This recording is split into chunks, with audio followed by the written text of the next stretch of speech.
He will now ask his parliament to let U.S. warplanes use bases in Turkey.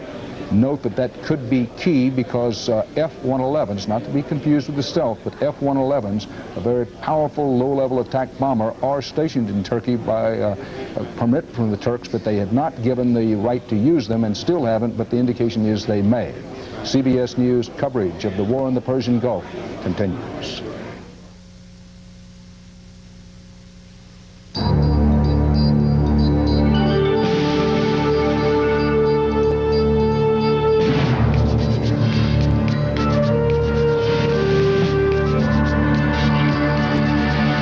Watching CBS News continuing coverage of Showdown in the Gulf. From CBS News headquarters in New York, here is Dan Rather. CBS News correspondent Walter Cronkite is again joining our coverage from CBS News headquarters in New York. Bob Simon covering for us with Scott Pelley in Saudi Arabia. Alan Pizzi covering in inside Iraq in Baghdad with Doug Tennell in Amman, Jordan, and the worldwide resources of CBS News. 24 hours after the UN and U.S. deadline for Saddam Hussein to get out of Kuwait, the war is underway, and well underway in terms of a tremendous air attack. Saddam Hussein breaks his silence, calls President Bush a, quote, hypocritical criminal. No casualty reports yet from the wave after wave of U.S. and allied air attacks.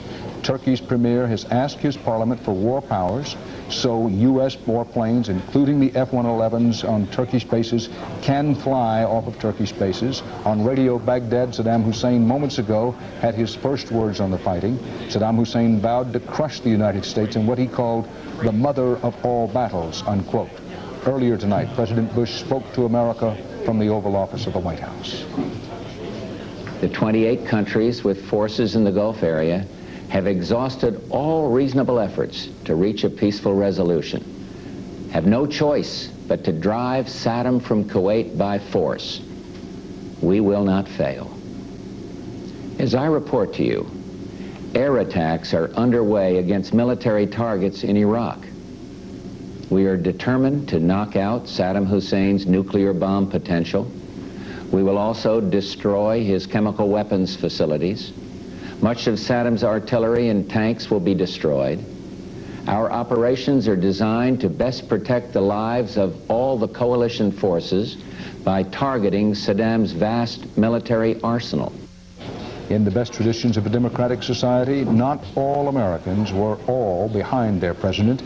There were some protests tonight, among other places in Washington, directly across from the White House, and in San Francisco. An estimated 2,000 people marched, banging drums and, in a few cases, burning flags of the United States.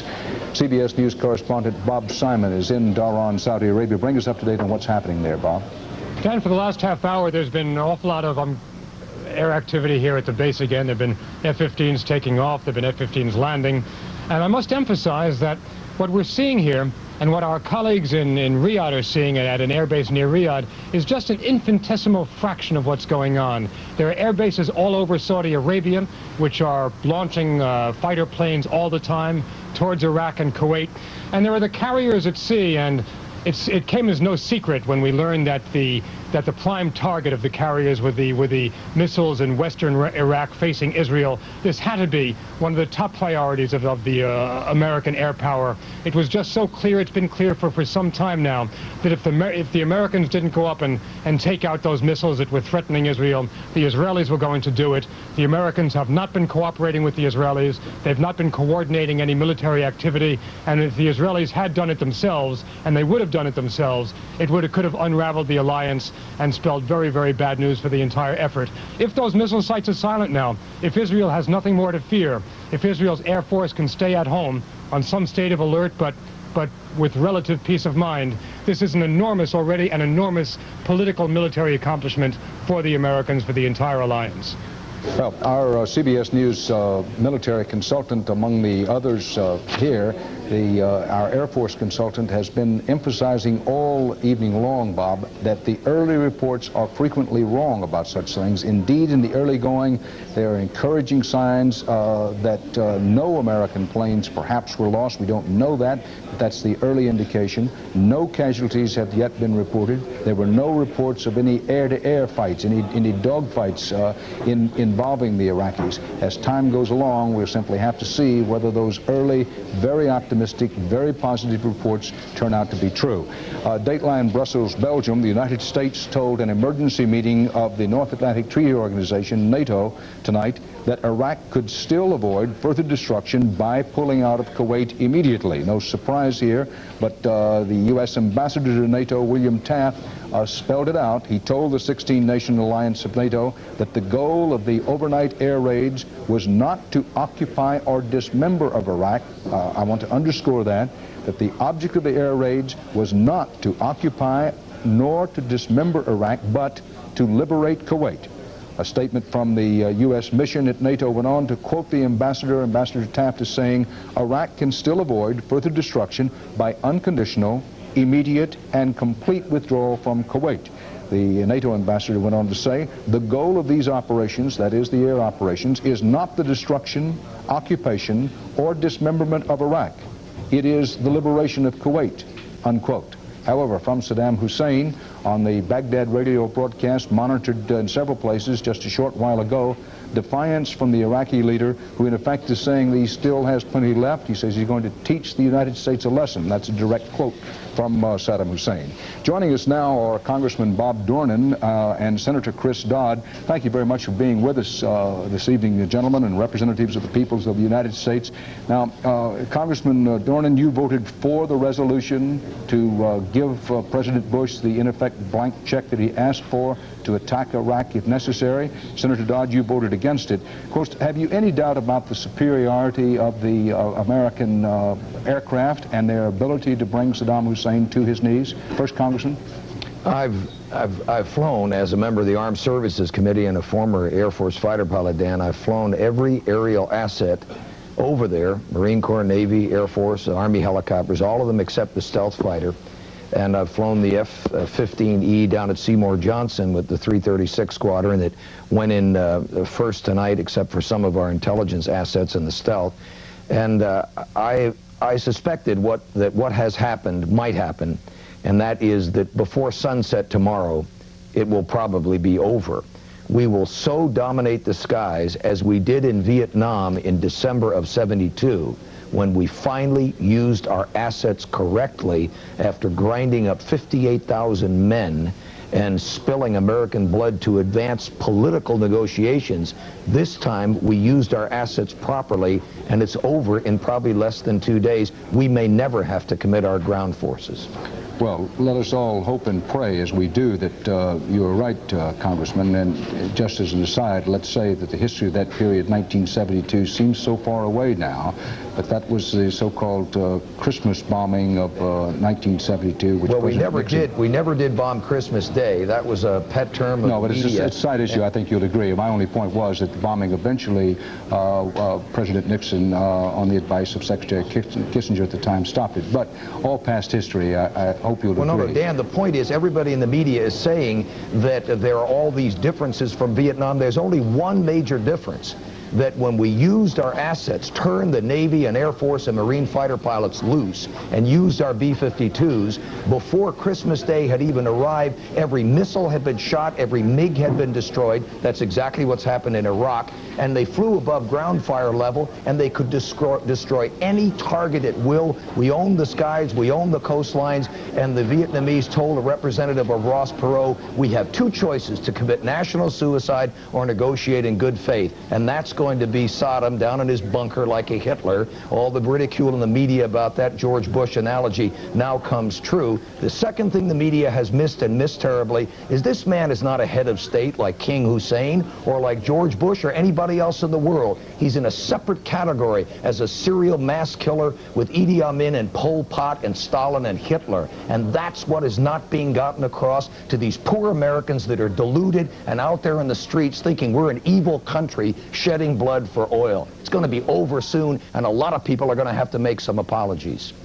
Let's turn now to Senator Dodd. Let me say, as an aside, Congressman, that I take your point about the mistakes we've made. At another time, I may want to talk to you about your views of the press's responsibility for what happened in Vietnam, but now is not the time.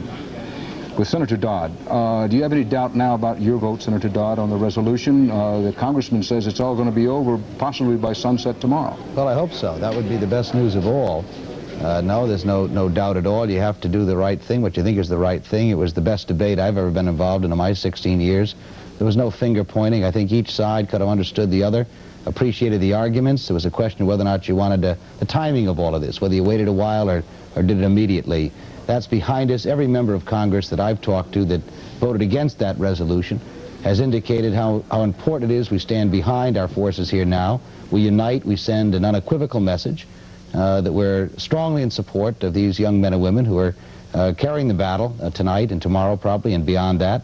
I think that's vitally important. You said it a moment ago, and I agree with you. There's a difference here, policy differences. That debate is over with. The Congress made its decision. The President has acted, and now we should stand behind it. How do we know when we've won, Congressman Dornan? Well, I've never wanted to, and I've never gotten this clear, because whenever you ask questions about what constitutes victory, everybody's very vague. Even my friends in the administration that I admire and think have done an admirable job here over the last 5.5 months, I don't see why it's our responsibility to move into Baghdad and set up a provincial military governor as we did in Berlin and other occupied cities at the end of the Second World War. What we should do is let the Arab forces, and let's face it, tonight, Saudi pilots flying Tornadoes, Kuwaiti pilots flying F-5s, American-made, and flying A-4s, the same plane that his colleague John McCain was shot down in 23 years ago. They participated in freeing their own country tonight. They'll go in and set up the operation, the cleaning up, and then I hope the media, and I know you will tell the torture stories of what this mass murderer did to rape this small country, and beyond that, what he's done to gut his own country for 11 years and caused the death of 500,000 people. That's 500,000 mass murderer we've run to his rat hole like a Hitler bunker, and I hope he faces a war crimes trial, or I hope he took the first bomb on the bridge of his nose this very night. Senator Dodd, very quickly, we don't have long left here. Is it your expectation, let's say that the congressman is right, that it's all over very shortly, can the United States, and will the United States at that time, in effect, withdraw from the Persian Gulf area? Well, I don't think immediately, no. I suspect we'll be there for some time, at least to some presence, certainly not at the levels we're there now. But I suspect there'll be a military presence there, and rightfully so. You may have a shifting in the balance of power here. The prospect of having the Iranians and Assad and Syria being dominant influences in the region is not exactly a prospect I look forward to. So I think a continued military presence there, a de-escalated one, but a continuing presence, will be absolutely essential for a foreseeable future. Dan, with the holy days coming, both the Ramadan and then the holiest of all days, the last day of Ramadan when they stop the fast, the Hajj coming up, we have 6 carriers, and so far you haven't reported, nor has anyone, that we have used those excellent 6 air groups. I have a nephew, Don Dornan Jr., that's in combat right now in a Hawkeye AWACS. He may not have any enemy assets to target his F-14s and F-18s and A-6s against. Leave the 6 carriers there and get our men out of the ground, except our trainers and advisors who have been there the better part of 2 decades anyway, and then we won't have any cultural problems. Congressman Dornan, Senator Dodd, thank you very much for being with us. Thanks, Dan. The news that war had broken out in the Persian Gulf came after Wall Street had closed for the day. First indications of how world financial markets might react to the war are now coming in from Japan, where Thursday trading is now openly underway in Tokyo. CBS News business correspondent Ray Brady is monitoring the ups and downs of the Tokyo Exchange. It's the first major stock market to open since the bombing of Iraq. And when the news of the airstrike moved over the wires, the Nikkei average, the Dow Jones average of Japan, dropped sharply, falling more than 300 points in early trading. Later, though, trading steadied in Japan, and prices now are up 433 points, the Nikkei standing at 22,875. That's a fairly good rise, and it comes even though Japan is heavily dependent on the Gulf for oil. Germany gets about 11% of its oil from the Gulf, and the U.S. 12%. but about 65% of all of Japan's oil comes from the Gulf. Japan supports the Allied effort in the Gulf, but Japanese investors no longer worry about oil shock. The Japanese have become far more energy efficient, and they've learned to use diplomacy to get the resources they need. Even at the height of the Iran-Iraq war, Japanese tankers moved easily in and out of the Gulf. President Bush, as you've heard, has authorized the removal of oil from this nation's strategic petroleum reserve. The hope is that that'll keep the price from rising sky high, but nobody knows if that will work at all until the oil markets open tomorrow morning. Dan? Ray, and the price of oil with that cash backroom trading after the official open markets went up to above $40, but at last report was down to about $35 a barrel. Yes, that's because nobody really knows what's going to happen until those markets open tomorrow. I think perhaps the president's announcement that they would take oil out of the Strategic Petroleum Reserve has helped to back it off.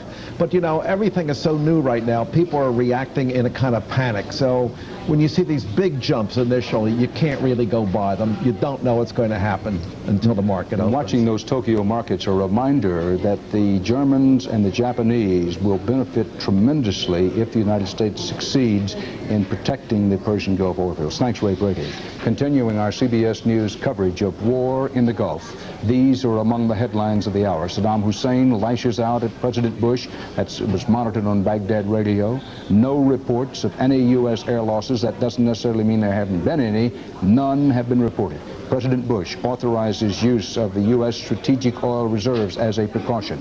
At the NATO meeting in Brussels, the United States repeats the call for a Kuwait pullout.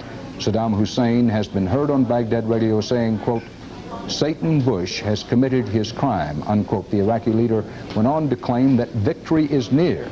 He also said, and I quote Saddam Hussein again, the mother of all battles has begun. That battle goes on in the air, and based on U.S. reports, it's very one-sided thus far. No Allied air losses reported yet. U.S. officials say Iraqi forces didn't even get off the ground.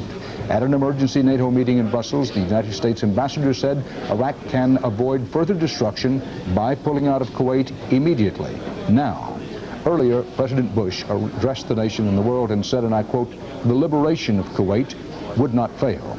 U.S. Defense Secretary Richard Cheney said preliminary reports about the attack have been, and I quote the Defense Secretary now, very, very successful, unquote. President Bush has authorized the use of strategic petroleum reserves to try and hold down oil prices. Those prices peaked just after the attack began in backroom cash trading at about $40 a barrel, fell back at last report to about $35 a barrel. Bob Simon brings us up to date in Saudi Arabia. Bob? Dan, just moments ago, at least 5 A-4 Skyhawks took off from the Dhahran Air Base here. Now, what's really important about that is that these planes belong to the Kuwaiti Air Force. The rest of the base is entirely American and British, American F-15s and British Tornadoes. But these are Kuwaiti planes taking off, heading north towards Iraq. They are fighter planes. They are designed primarily to bomb targets in Iraq. The importance of this, of course, is mainly symbolic, but that does not diminish the importance. It is enormous. A few Skyhawks in the context of the vast American air armada, which is over Iraq right now, which has been ferrying back and forth towards Iraq all night. A few Skyhawks is militarily insignificant, but it has been extremely important from the very beginning for the Americans that the Arab nations here take part in this campaign. The Kuwaitis have never been militarily significant. The Egyptians have a significant strike force. The presence of the Syrians, the very presence of the Syrians is important. But the fact that the Kuwaitis are here and taking part in what we must call the liberation of their own country, the importance of that cannot be overestimated. Dan? Thanks, Bob Simon in Saudi Arabia. We go now to the Pentagon and CBS News Defense Department correspondent David Martin. Now, what, 5 plus hours into this operation, there is still no evidence. Defense Department officials say that the Iraqis have gotten off any of their Scud missiles. And I think with each passing moment, it becomes increasingly unlikely that they are going to get off any of the Scud missiles, either at targets in Saudi Arabia or Israel. David, it was General U.S. Grant who said the art of war is simple enough. Find out where your enemy is, get at him as soon as you can, strike at him as hard as you can and as often as you can, and keep moving on. Now, we know that General Colin Powell is a close student of General Grant. Does that mean that this will be basically the Powell plan? I think there's going to be no let-up here whatsoever. You know, President Bush talked about going after Saddam Hussein's tanks.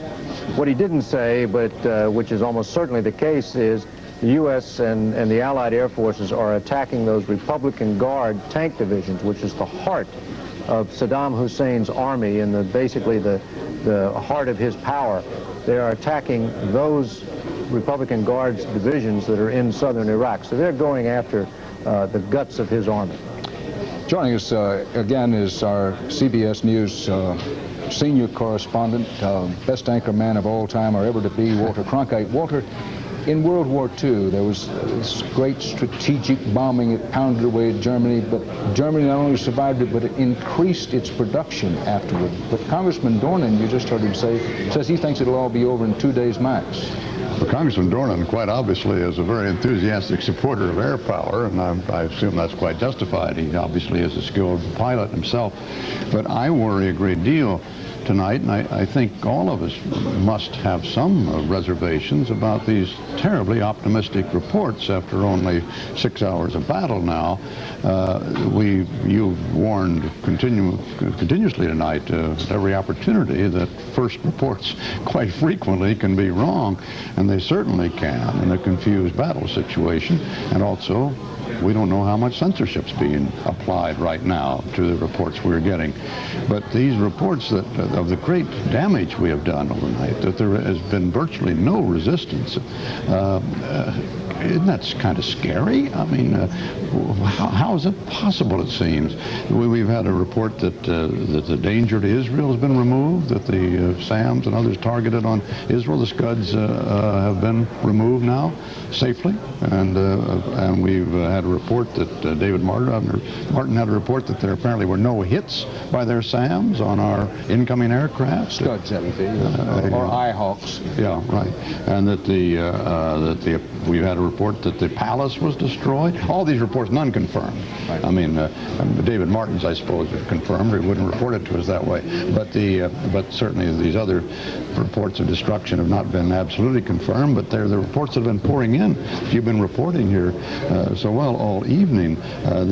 Now we hear that Apache helicopters were in use today. Well, they've got a very short range. That means that they were able to get over the target effectively, right on the Kuwaiti border. That seems almost incredible that we were able to do that in the first few hours. That the elite Republican Guard has been almost destroyed. And one report that the Air Force had been decimated. Well, now of course it depends on whether you take the broad definition of decimation or the mathematical definition, which means 1 out of 10. If you take that definition, it means you could put it the other way around. 90% of the Iraqi Air Force survived the first attacks tonight. But going on from there, we've then run into this great mystery of why the Iraqi defenses were not up tonight. Was it just the surprise factor, for heaven's sakes, which seems almost impossible, or is Hussein playing one of his strange, crazy games, and we're going to hear more from them as these hours and days go on? Walter Cronkite, CBS News coverage of war in the Gulf continues.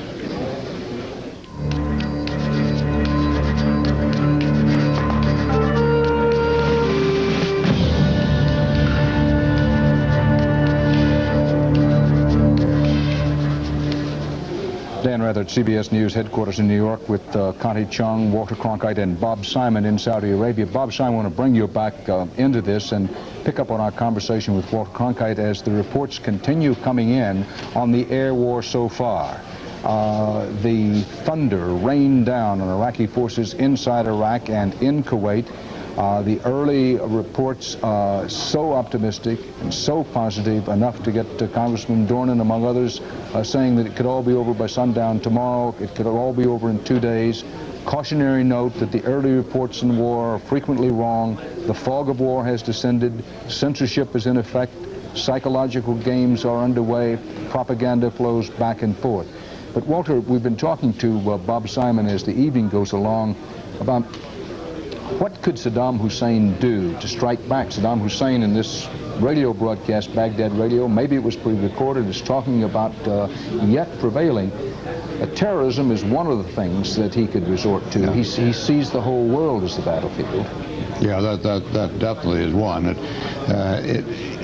You reported from Baghdad in your conversation with him. He's a terribly clever man. There's nothing dumb about Hussein.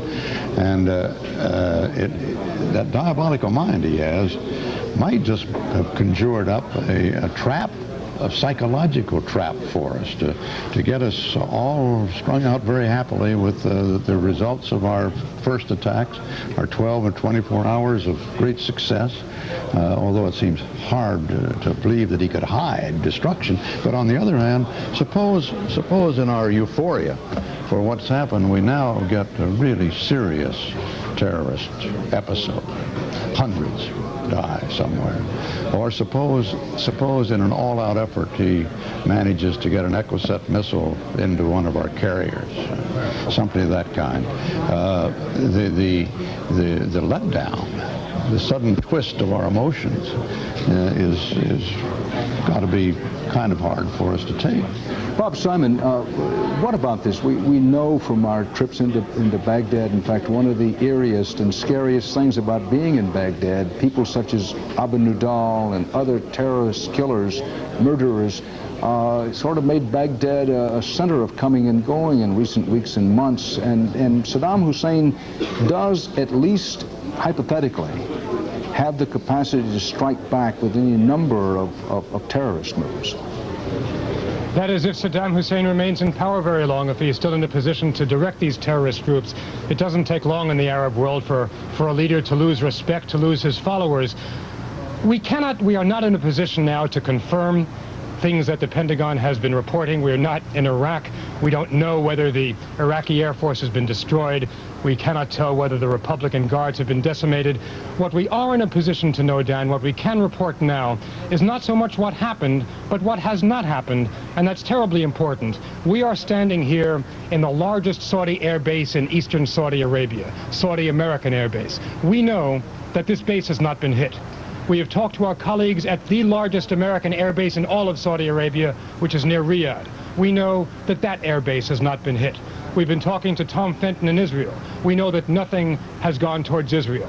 We know that some artillery shells have landed in or near a Saudi refinery or some kind of Saudi oil installation near the border at Khafji. This is what we know has not happened.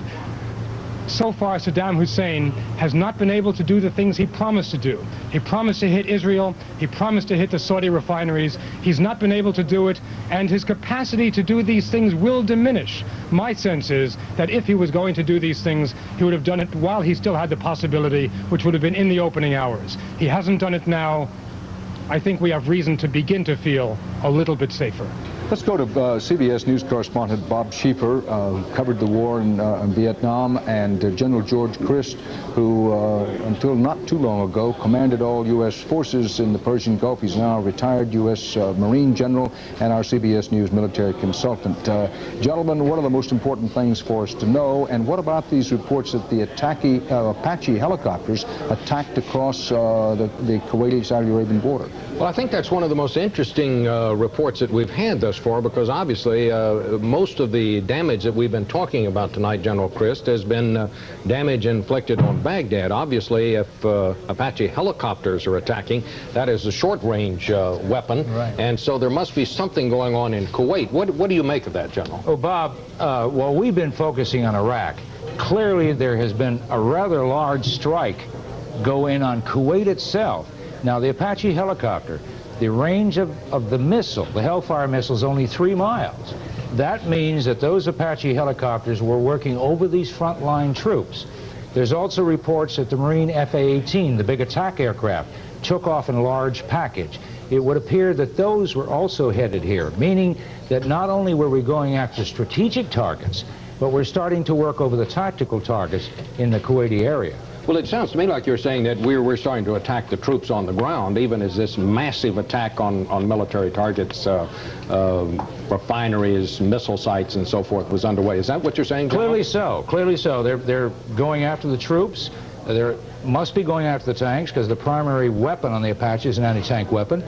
The F-A-18, that is the Marine aircraft, carries both rockets and bombs, which are useful against any of the kinds of positions that those troops would be in, their tanks, artillery, and even headquarters. Now, there was also a report of some Wild Weasel aircraft. Exactly what is a Wild Weasel? Right, the Wild Weasel is an F-4G. Now, what this thing is, it goes in against radars, enemy air defenses. It jams the radar, and then it has a couple kinds of missiles that go right in and blow up the radar. And one other thing, Dan, we have also picked up, British authorities are now reporting that all of the fighter planes that they sent over Iraq have now returned to their bases safely. We don't know how many that involved, but the British report that all of them have returned to base safely. Thanks, Bob and General. CBS News coverage of the Persian Gulf War continues.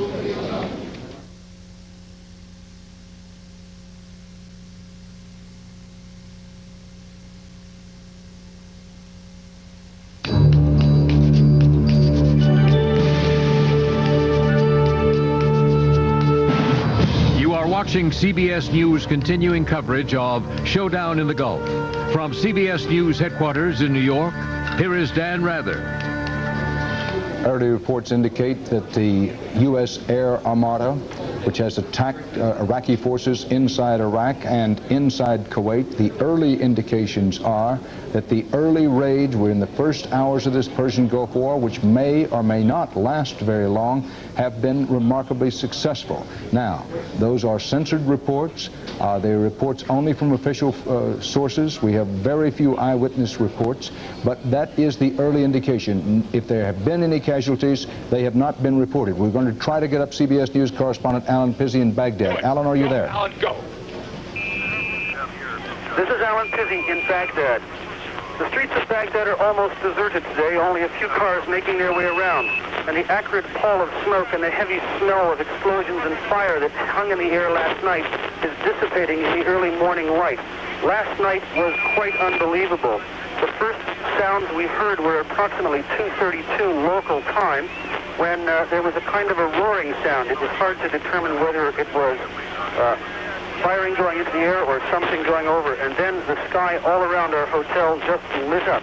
Anti-aircraft fire, rockets, what appeared to be SAM-7 missiles. It went on for, it's hard to say, perhaps an hour. During the course of it, after about halfway through, we started hearing large explosions. There were some huge flashes. We were speculating that they'd hit a tower that we could see. Someone said the oil refinery went up, but I've heard from a taxi driver this morning who lives near the oil refinery that it was not hit. I'm at the U.S. Embassy at the moment, which of course is basically deserted. There was a missile strike near here, according to the local staff, but they say no one was hurt. The Iraqis kept up the firing all night. We were herded by hotel staff and security guards and what we call minders down into a basement shelter, deep in the basement of the Rashid Hotel. It seemed like a reasonable thing to do since none of us had phone lines. The phones went dead within the first half an hour, and that was the end of that. They're still dead at the hotel. It was impossible to say how much damage was inflicted. Certainly there was a tremendous amount of noise, a lot of concussions, huge flashes. But this morning, Baghdad radio has been playing the national anthem and reading verses from the Quran, and Iraqis are saying, hello, how are you? Is everything fine? They seem to be unfazed by this. Mind you, we haven't seen a lot of the civilian population.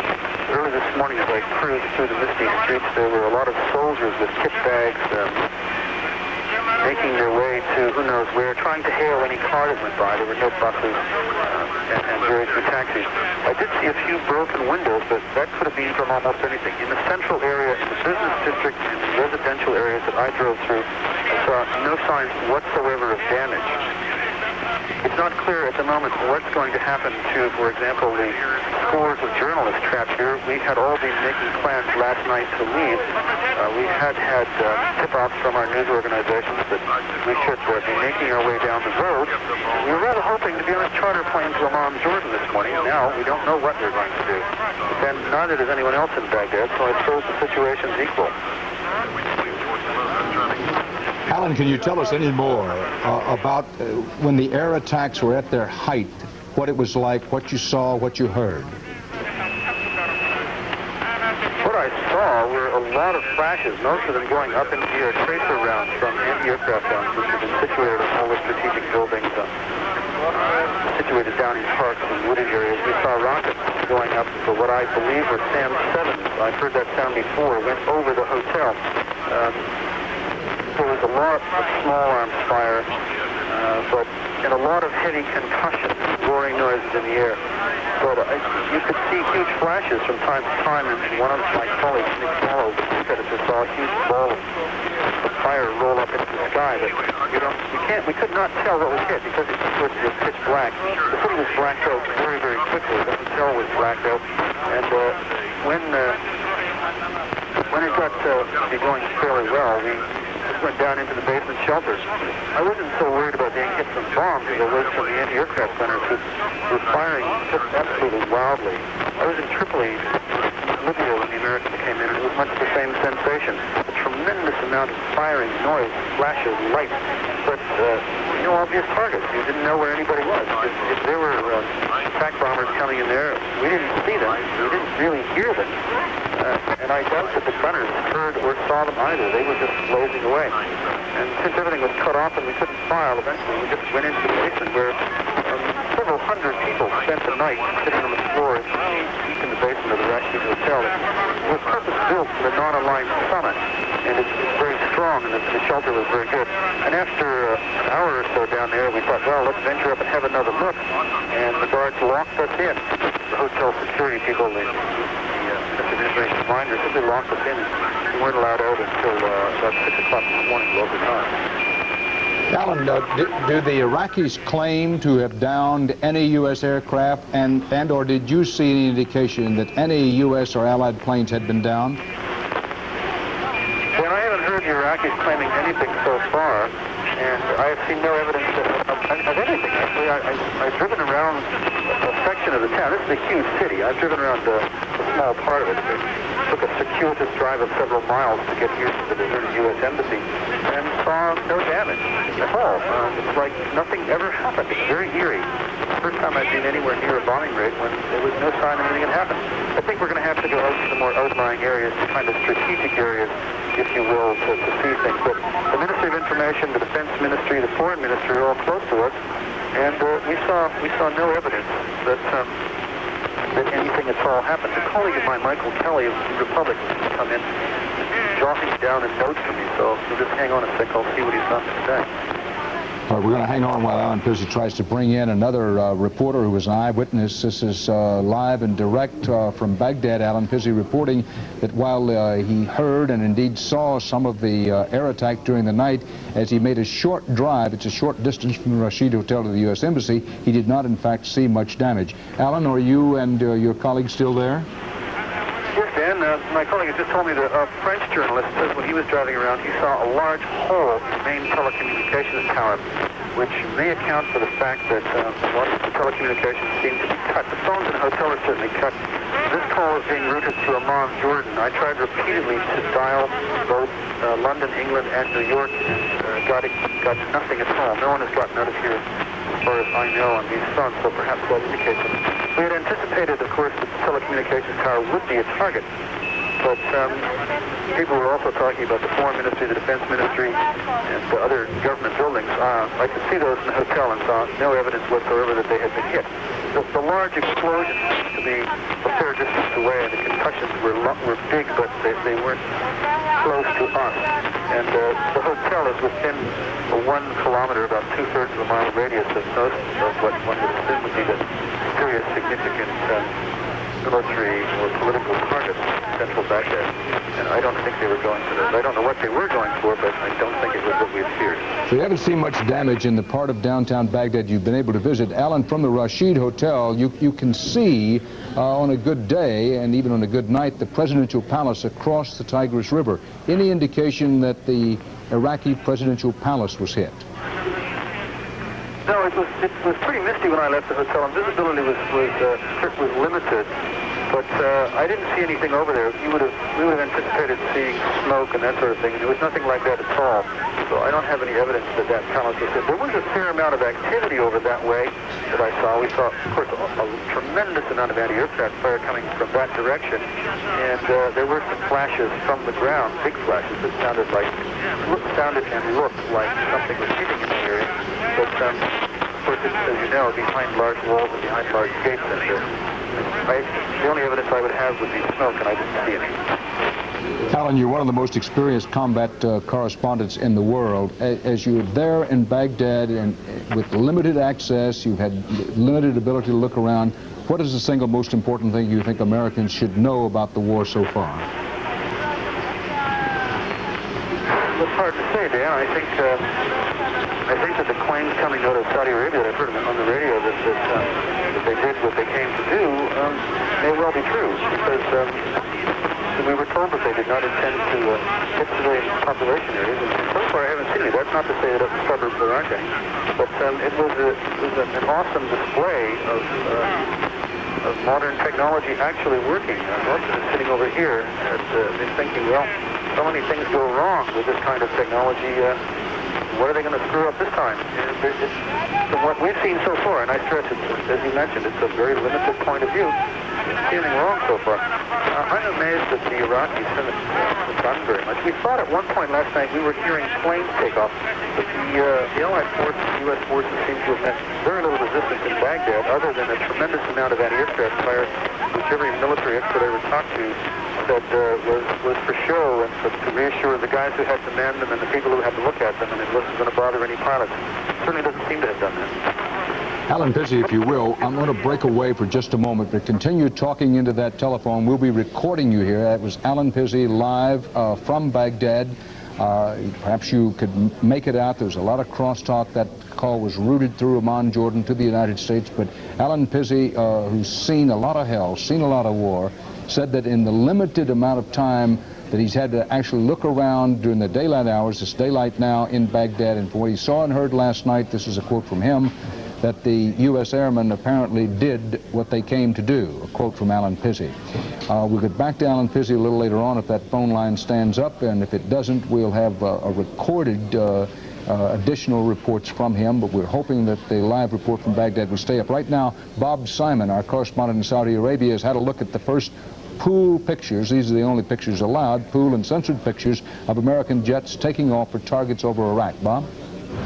Dan, we'll have to wait until we get pictures from Iraq to see what those planes are really doing, until we get an idea of what this war is really all about, because what we've been seeing here and what you see on these pictures from this largest American base in Saudi Arabia, these pictures taken last night, these first pictures from the largest American base, are pictures of a neat, methodical, clean war, sleek, beautiful American aircraft taking off into the darkness. It is the only picture of the war we've been able to provide so far. These are F-15s from Seymour Johnson Air Force Base in South Carolina. They carry cluster bombs. They carry heat-seeking missiles. They were on their way to Iraq. It will be some time, I'm afraid, before we have some idea of what these planes actually did once they got there, before we have some idea about the way the war is really going. What we're looking at here, Bob, these are pool pictures, are they not, of what was happening around the Dhahran Air Base as the strikes are being made? Sure, it looks roughly unedited right now. Yeah, these are pool pictures of the base near Riyadh, which is the largest American constellation here, which is a remarkable thing considering that just 1 month ago there was nothing here but a runway and a taxiway. The Americans came in and built a little empire here. They built everything there is. They built enough for thousands of personnel, for hundreds of aircraft. I was there last week, and the sight of all those squadrons of F-15s lined up one next to the other was just something staggering. I hadn't seen anything like it since I'd been to Cam Ranh Bay in Vietnam, and frankly, Cam Ranh Bay was dwarfed compared to what you see over there now. These are the pool pictures. American pilots strapping themselves into the cockpit of their aircraft. As General Chris and others pointed out before, many of these aircraft, the pilot flies them alone. Uniquely lonely feeling to be flying single-handedly one of these tremendously destructive electronic and technologically advanced pieces of weaponry. Some of the aircraft, other aircraft, of course, have more than one person in them. Some of the strike aircraft have a pilot and a navigator, bombardier, what the amateurs might call assistant pilot in the aircraft with him. Depends on the kind of plane. David Martin of the Pentagon, as we look at these pool pictures, which Bob Simon, I'm underscoring now, these were taken at the air base around Riyadh, not the one around Dhahran, correct? That's correct, Dan. David Martin reported in the Pentagon earlier that at least in the early going, that the naval-based aircraft had not been at the point of attack nearly as much. It was primarily American ground-based fighters and fighter bombers, together with the Tomahawk cruise-style missiles, many of which were fired from Navy craft such as the USS Wisconsin and the USS Missouri. They bore the brunt, with the naval aircraft being primarily held in reserve. Does that match what you've been told or been able to gather there, Bob? I think Bob. Dan, the word is that the primary, our sense here is that the primary air strike so far has been from these bases, yes. What you see are these ground crews. Let's look and listen for a moment as one of the planes took off north to Iraq.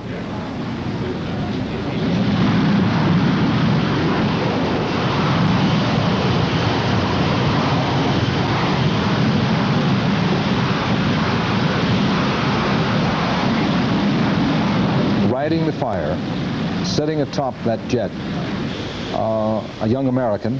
In this case, as you can see, this is one of the ones, as this plane taxis out, that has two in the cockpit.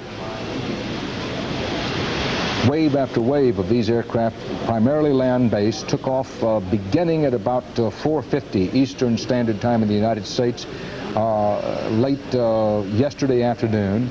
That was in the just about midnight in Iraq and Kuwait. And then by about 7 o'clock Eastern Time in the United States, as we look at these pool pictures from the Riyadh base in Saudi Arabia, there was at least the first climax of the air war about 7 o'clock. If you listen carefully to Alan Pizzi's report a little earlier on, Bob Simon, Alan Pizzi said that just after 7 o'clock Eastern Standard Time in the United States, that would have been, just after 2 o'clock in the morning in Baghdad, is when he heard and saw the most bombardment in and around down in Baghdad. Dan, the amazing thing to me so far is how neat this has all been. Of course, again, we haven't seen the messiness on the other side of these planes, the messiness they've created in Iraq. But the way in which this war has been scheduled, the way in which the deadline came, and so shortly thereafter the planes took off and the air war commenced, just as everyone had been predicting for so long. It is so rare in this business of ours that things happen the way we expect them to happen, and this seems to be one of these rare exceptions. When we assess what seems to be the barely believable success of the operation so far, I think we must bear a couple of things in mind. One of them is that the American force that is arrayed here, the American force with the British and French allies, the American force that is arrayed here to fight Iraq is basically pretty much the size and extent of the American force that was meant to fight the Soviet Union.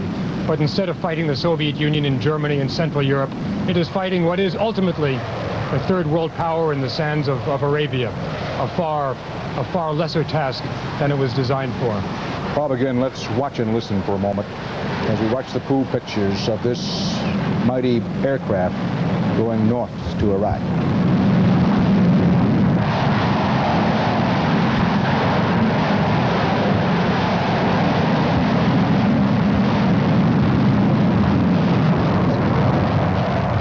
Bob, it's a sight you and I have seen many times around Dhahran and Riyadh, and one which, speaking for myself, I know you agree, one you never cease is a certain fascination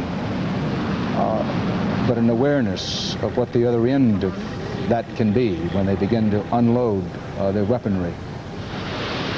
It is a terrible beauty, Dan. It is a terrible beauty, and all the more terrible if you're on the receiving end. I'm reminded that Major General Barry McCaffrey commands the army forces in Saudi Arabia. He's fond of quoting General William T. Sherman, and General Sherman said, among other things, war is cruel, and you cannot refine it. And as we will see the pictures of what those aircraft were doing to targets in Iraq and in Kuwait, one, I suspect, will be reminded that while it's a terrible beauty to see those planes take off, when one is on the ground when they attack, Sherman's words, war is cruel and you cannot refine it, will be echoing time after time after time. Now, as the war goes on, these are the headlines, and this is the storyline of the hour. British fighters return safely to Saudi Arabia. The British say all of their Tornado fighter bombers got back safely. At a NATO meeting in Brussels, the U.S. presses again for Saddam Hussein to pull out of Kuwait now.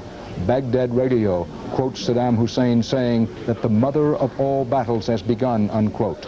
Early U.S. Defense Department reports say that the war is successful thus far. British military authorities say that all of their Tornado fighter bombers have returned, all the ones involved in the raid on Iraq, and have returned safely to their bases back inside Saudi Arabia. The United States told the emergency NATO meeting in Brussels that Iraq could be spared further destruction by an immediate pullout of Kuwait. There's no sign the Iraqis plan to do that. Baghdad is reported quiet. CBS News correspondent Alan Pizzi, reporting live and direct from the Iraqi capital on this broadcast just a short while ago, said that smoke still hangs in the air from the overnight attack. Pizzi drove from the Rashid Hotel, where he'd been in a bomb shelter for part of the night, to the nearby U.S. Embassy, said he didn't see much damage. One of his fellow colleague reporters said he saw a giant hole in the ground. That would be right in the center of downtown Baghdad. But the communications center, the foreign ministry, and other main government buildings, said Pizzi, seemed to be undamaged. Saddam Hussein was heard on Baghdad radio vowing that, in his words, victory is near. But the United States Defense Department tells a diametrically opposed other story. No U.S. losses reported so far. No reports of any Iraqi Scud missiles, that's their best long-range missile, being fired. Indeed, the missiles pointed directly at Israel are reported to have been wiped out. Pentagon correspondent David Martin says the Scud missile sites were reported hit very hard in the early stages of the attack. It's believed they were hit not only by manned aircraft of the sort you saw in the pool pictures from Riyadh, but also from American Tomahawk missiles. Those are cruise-style missiles fired from, among other places, U.S. naval warships. The Tomahawk is a long-range missile. In this case, it was launched from surface vessels, not submarines.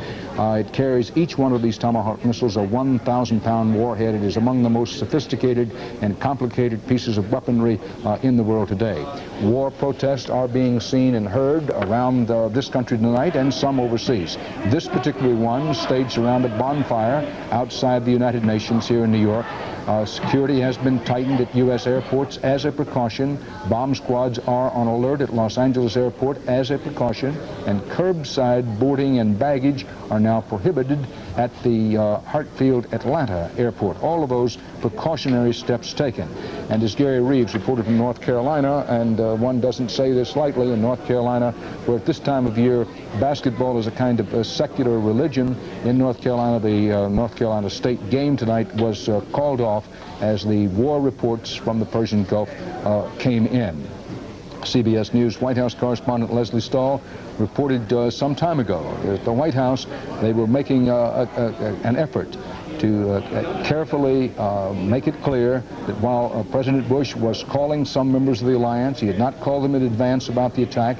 The White House said the president didn't feel that was necessary. The White House was maintaining a steady, calm alert, at least on the surface. CBS News coverage of war in the Gulf continues.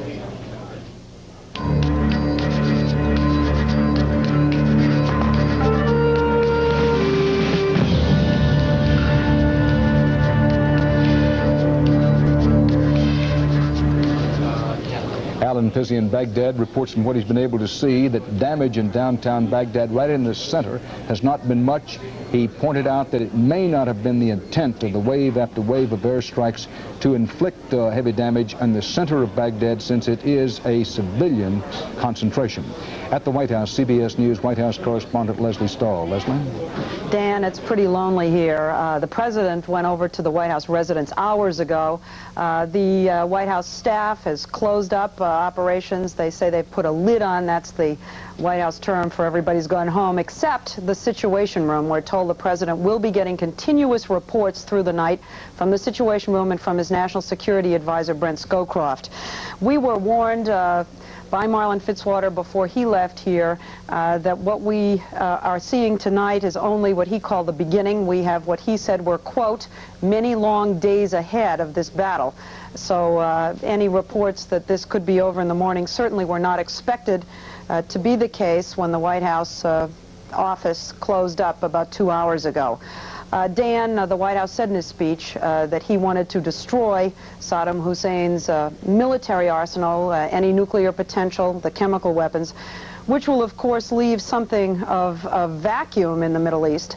We have had no discussion here at all about what happens if this war is won quickly and easily, but there's some kind of Arab backlash, not just in Iraq, but throughout the entire Persian Gulf region. The president talked about creating stability in the Gulf, but there are experts who feel that a rapid U.S. Decisive, unqualified victory could create more instability, not just terrorism, but an upsurge in Islamic fundamentalism, an outpouring of Arab rage throughout the Middle East. There has been no discussion about what the United States might do from here forward to try to minimize any such backlash that many people have been expecting. As you know, the United States has been fighting this whole idea of a Middle East peace conference as linked in any way to Saddam Hussein's takeover of Kuwait. We might expect to hear something about a Middle East peace conference once these hostilities are over, but as I say, so far, certainly throughout today, there has been no word out of the White House or any other official places in Washington that would show any concern about what is inevitably the next step once this military operation is over. Thank you, Leslie Stahl. We want to go, first of all, we want to show you some pictures we have of the United States servicemen putting on their chemical gear. These, again, are censored pictures. They're official pictures. Let's just pause to look and listen.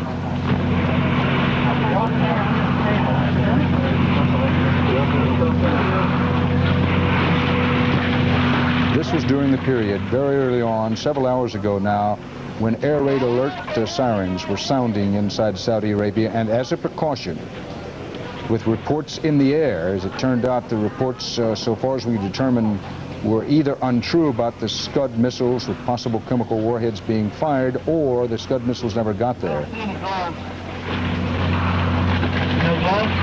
You guys opening your suit?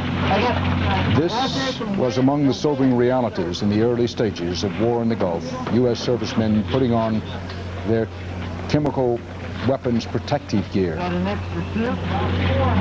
A small mobile hut.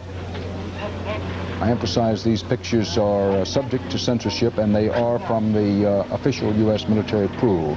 Joining us from Los Angeles quickly, retired Colonel Bob Ettinger, who flew 130 combat missions in the fierce air war over Vietnam. He joins us now from Los Angeles. Colonel, thank you for being with us. I understand that the stealth bomber, which is not to be confused with the B-1 bomber, the stealth bomber was used in the early stages, at least, of this air attack. Tell us about how those planes would be conducting their missions, what they would be doing. Well, I think the airplanes you're referring to are really the stealth fighters, and they are low observable fighters that are difficult for enemy radars to see. And they probably were the first in, and they would be attacking air defense missile sites that would be attempting to strike other aircraft. You're quite right that these were stealth fighters, not bombers. There is a stealth bomber, but this was the stealth 1A, as we put up there on the screen, a fighter. Now, you were a principal test pilot for the F-16. Why would the U.S. military use the stealth over the F-16 for this particular kind of mission in Iraq and Kuwait? Well, it's a perfect role for the stealth fighter in that it's dark out, it's early in the morning. The only defenses against that sort of a raid would be being able to visually see these airplanes or to see them on the radar. And when they have a low radar signature, they can get closer in. And the first impact of that airplane being in there might be its bomb hitting the ground. Colonel, you flew 130 missions over North Vietnam and lived to tell about it. Describe for us briefly what it's like to be alone in the cockpit of a warplane over enemy targets.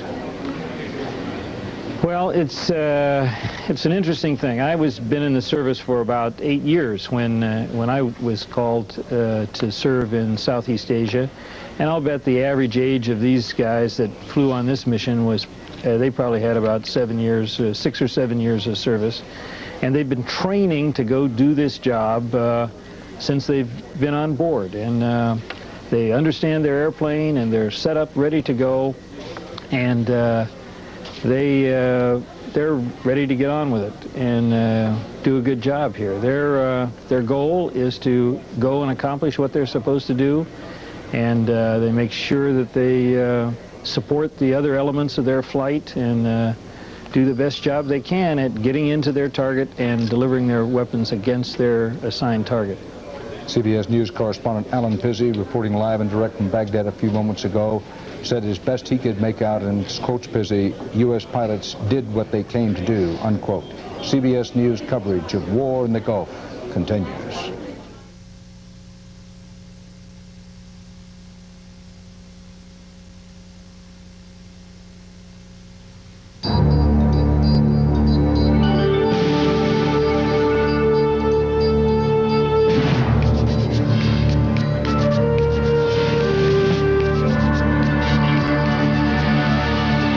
Watching CBS News continuing coverage of Showdown in the Gulf.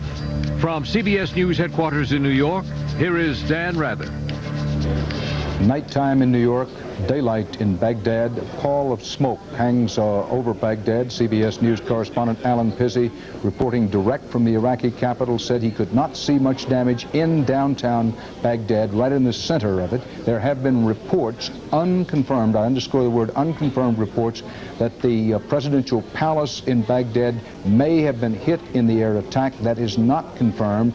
Alan Pizzi said in his short drive around the center of the city that it appeared an effort had been made not to hit civilian targets. But we'll have more details as the hours of the war go on.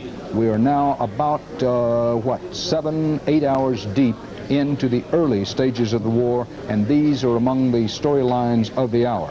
Reports of the attack in Baghdad say 18,000 tons of bombs were dropped. That's a minimum. 18,000 tons of bombs have been dropped so far. Some sources say that that is a minimum estimate. Britain says that all of its Tornado warplanes, that's the rough equivalent of the United States F-15, have returned to base safely inside Saudi Arabia after attacks on Iraq. The United States Defense Department calls the massive airstrikes, quote, very, very successful. David Martin at the Pentagon reports that Iraq may not have gotten off any of its Scud missiles. Part of the U.S. airstrikes were centered on Scud missiles right along the Iraqi-Jordanian border, the ones closest to Israel. Early indications are that the U.S. air attacks against those Scud missiles were particularly effective. Saddam Hussein hurls defiance at President Bush. Only air combat reported so far, nothing on the ground.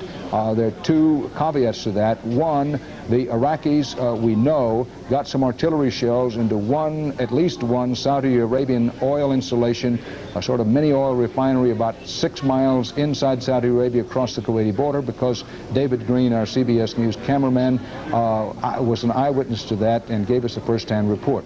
First photographs in now of U.S. warplanes being readied for their attacks on Baghdad and other key Iraqi targets, some inside Iraq and some inside Kuwait. You will see those photographs during this hour. This is representative of the pool pictures coming in. These are subject to U.S. military censorship.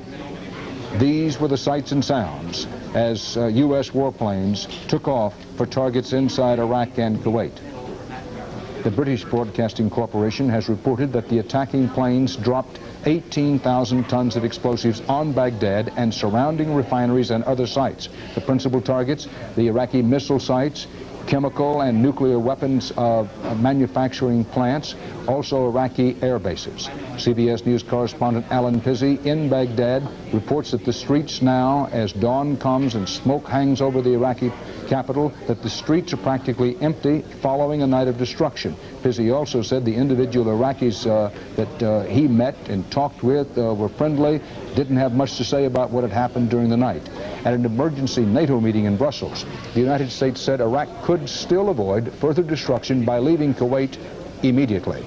Members of the United States Congress were quick to react to the night's events. I think all of us are deeply concerned that this war now be as short as possible, that, as the President indicated, it be with the minimum loss of life and is decisive in its result. Well, this is obviously a very fateful decision that President Bush has taken, and it's one which I believe could end for years, maybe for generations, the brutalization of some by others simply because they have more power. Congressman Dorn of California says he believes, quote, it could all be over by tomorrow sunset, 2 days maximum. Also, reaction coming in from Saddam Hussein. Saddam Hussein has called President Bush, and I quote, a hypocritical criminal, and he vows to crush the American attack. That came in a Baghdad radio broadcast. Unquestionably now, was Saddam Hussein's voice. Whether it was a pre-taped, pre-recorded message or not is not yet clear. Alan Pizzi reports from Baghdad that the television transmitting facilities in Baghdad may indeed have been hit in the airstrikes. Bob Simon is in Dhahran with the latest. Bob? Dan, more air activity in Dhahran, more air activity at this massive base here. F-15s have just been taking off again. I'm afraid this might be getting monotonous, Dan, but this is what we see of the war from here. And the remarkable thing is that it is in fact what we have been seeing for the last 6 months. There are more F-15s today. They're coming more frequently. They're taking off more frequently. But we've been watching this for 6 months, and it's rather strange, in fact almost unreal, to realize that this time they're not going up there to fly neat patterns around the Kuwaiti-Saudi border, but they're going into action. That these are the guys who are going to bomb the targets in Iraq. I think it's a rather good sign from what the American command has been telling us they intended all along, that you don't see much bomb damage in downtown Baghdad. It has been crucially important for the American plan not to get Iraqi civilians killed, not to have pictures broadcast throughout the Arab world of Iraqi women and children. And if downtown Baghdad is relatively unscathed, I think it is another sign that things are going according to plan, Dan. That's true, Bob, that General Colin Powell has said that, particularly in recent days, that civilian targets would not be on the early hit list. Those are my words, not his, but that was a clear inference and indication that civilian targets would be avoided if possible. And from every indication, tonight's airstrikes have centered on the military targets. Bob, there's no sign of ground combat anywhere. The emphasis has been on the air war. I'm thinking about some of those commanders and their troops that we met on this most recent trip. Colonel Glenn Pope, who's with the Army Cavalry Unit north of where you are there, Marine Colonel Jim Mattis. Thus far, no ground combat.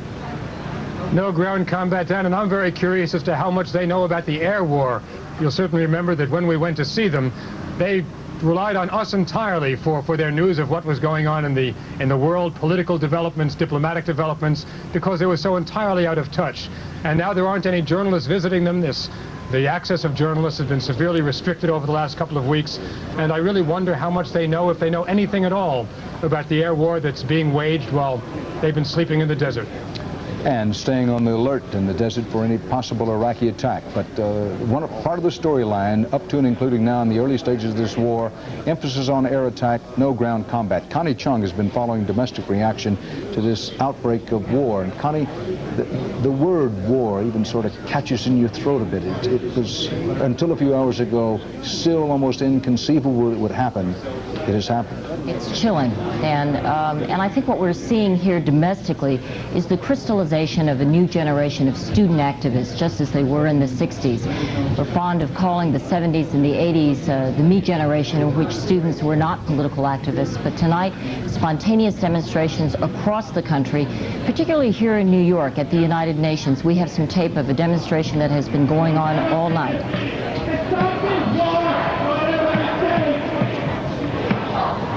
These were mostly young college-aged people. They built a bonfire with police barricades. There have been 2 arrests only now out of about 2,000 people who have been there. They began moving back towards Times Square where they had begun. These demonstrations have occurred all across the country in several cities. Students even in Virginia, in Alabama, many cities that you would not necessarily think that students would spontaneously begin demonstrations. We don't want to dwell on the demonstrations, though, and for that purpose, we went across the country with our correspondents and producers to ask Americans how they feel about the American involvement as of tonight. Bob McNamara is in Denver. Bob, how did Denver hear of the news initially?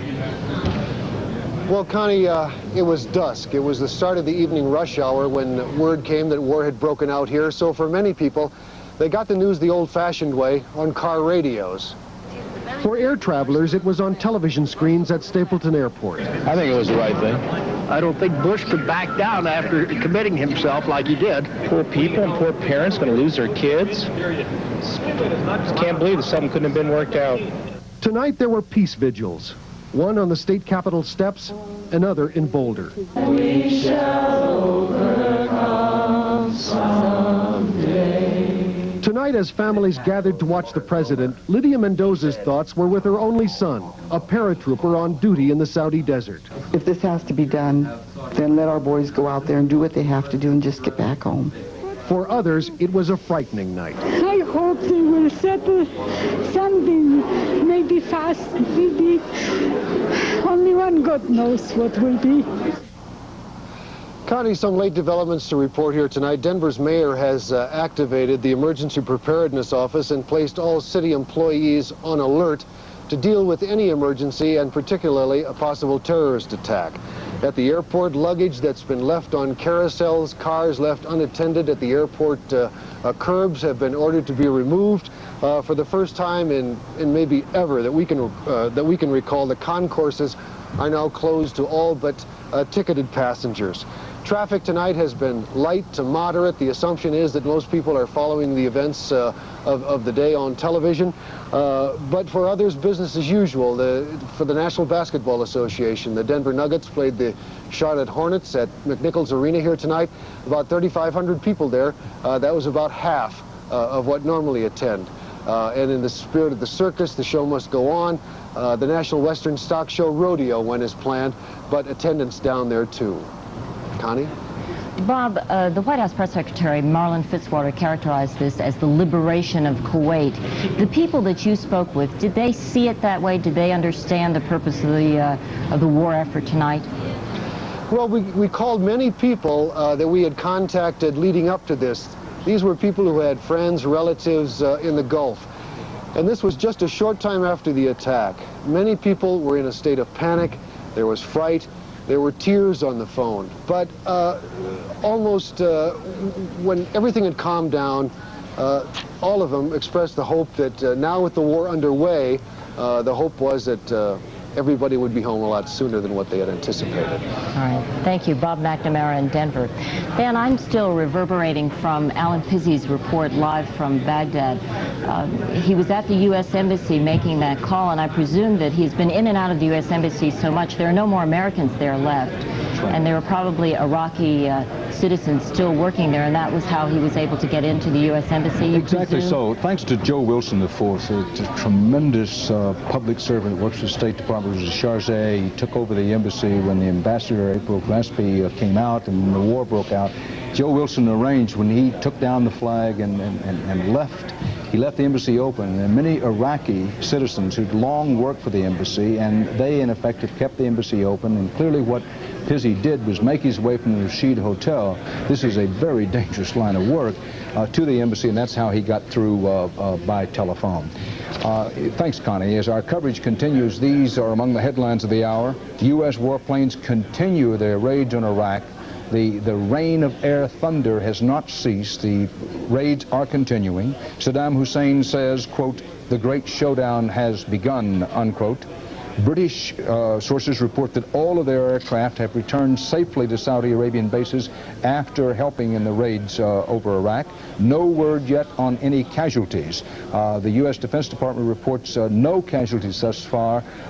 It would be incredible, it's inconceivable that there are not casualties inside Iraq and Kuwait, but what they are, we simply do not yet know. One could get an idea when one considers how much tonnage has been dropped on Iraq and in Kuwait, and keeping in mind that the Tomahawk guided missiles, not manned, but those Tomahawk cruise-style missiles also were used in the attack. More F-15 American fighter jets now said to be taking off from Saudi Arabian bases as the fierce air attack against Iraq goes on unrelenting. The United States had repeatedly warned Saddam Hussein that once they started, it would be relentless. Thus far it has been. These pool photographs show U.S. jets preparing to take off from the big base in Riyadh inside Saudi Arabia during the night. These pool photographs, which you'll see as time goes along, have been subjected to military censorship. They are part of the so-called pool arrangement that the Pentagon laid down among its rules. British officials emphasized that all their aircraft, their Tornadoes, have returned safely to Saudi Arabian bases following their raid. It is morning in Baghdad. CBS News correspondent Alan Pizzi has given us a graphic description of what it's like there. He says the streets are nearly empty. Some smoke remains still in the air over the city following last night's attack by wave after wave of Allied fighter planes. Yes, there are some reports that the presidential palace there along the ancient Tigris River were hit. Those reports have not been confirmed. By and large, says Alan Pizzi, while there was one big crater he saw in about a 3-mile quick drive around the city, that the center part of Baghdad, where there's a civilian population concentrated, is relatively unscathed, reported Pizzi. BBC Radio says that some 18,000 tons of explosives were dropped in and around Baghdad. If that's true, according to Pizzi's report, it must have been mostly in the outskirts of Baghdad, not on the city center. That would be nearly the force of one nuclear bomb, if indeed all of that tonnage was dropped. The only source on that so far is the BBC. Saddam Hussein on Baghdad Radio said the battle was, and I quote him now, justice against vice.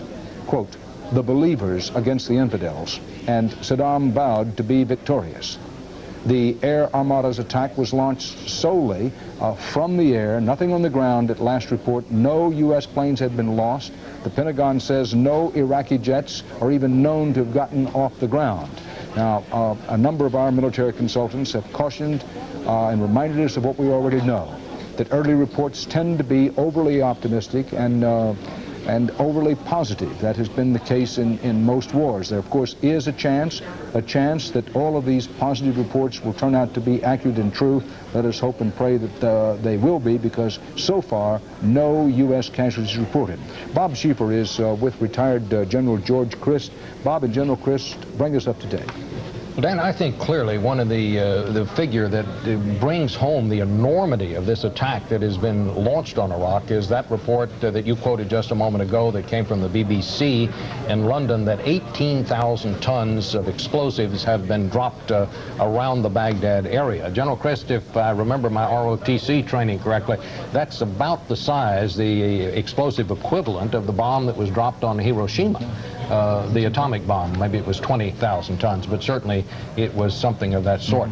Clearly, the night has belonged to the Americans. Now it is daylight. Bob Simon reported just a moment ago that fighters are taking off in the daylight.